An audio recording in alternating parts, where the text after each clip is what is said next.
Alara's life with Liam was a carefully constructed fortress against the chaos of her past.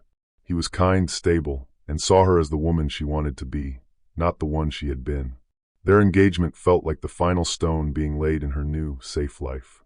The only thing left was to survive Christmas dinner with his family. Liam's ancestral home was filled with portraits, generations of stern-faced ancestors staring down from the walls. As Liam introduced her to his cheerful, bustling family, Alara felt a familiar prickle of anxiety. She clutched her wine glass, her knuckles white. It was during dessert when Liam's grandmother, her eyes clouded with age, squinted at Alara. "You have a familiar face, dear," she murmured. Alara offered a tight, polite smile. Later, while helping clear the table, Liam pulled her into the long, shadowed hallway lined with portraits. He stopped in front of one in a heavy, ornate frame.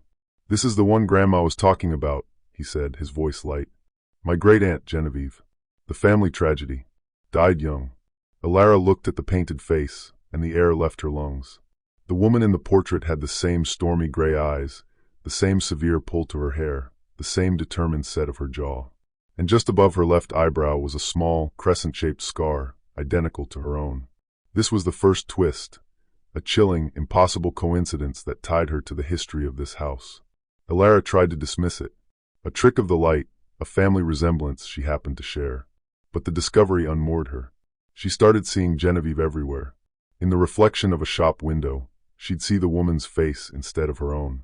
At night, she dreamed she was walking the halls of Liam's home, wearing Genevieve's old-fashioned dress.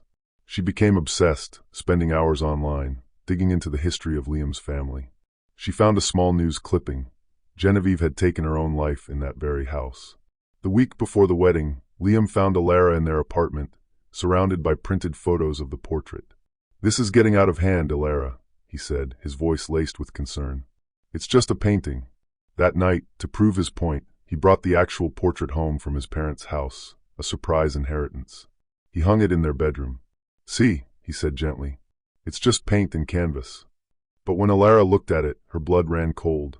The woman in the portrait was now smiling, a sly, knowing smirk. And her hand, once resting on her lap, was now raised, her finger pointing directly at Alara. This was the second twist. The object of her obsession was not just a static image. It was actively communicating with her, breaking the rules of reality within her own home. The day of the wedding, Alara didn't show up. Panicked, Liam rushed back to their apartment. He found her in the bedroom, dressed not in her wedding gown, but in a vintage dress she had bought online, a perfect replica of the one in the painting. She was sitting on the floor, staring at the portrait, humming a soft tune.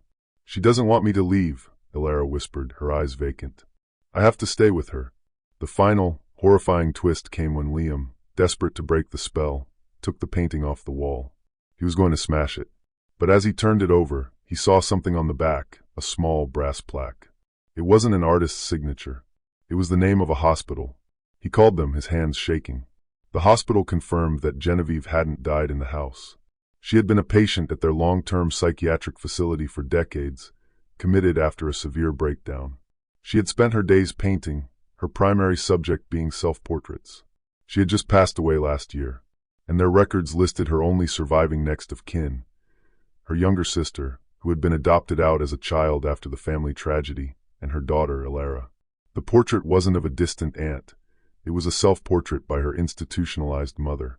The scar wasn't a coincidence. It was a hereditary birthmark. Alara hadn't been haunted by a ghost, but by the crushing, genetic weight of her own family's madness, a truth she had spent her entire life trying to build a fortress against.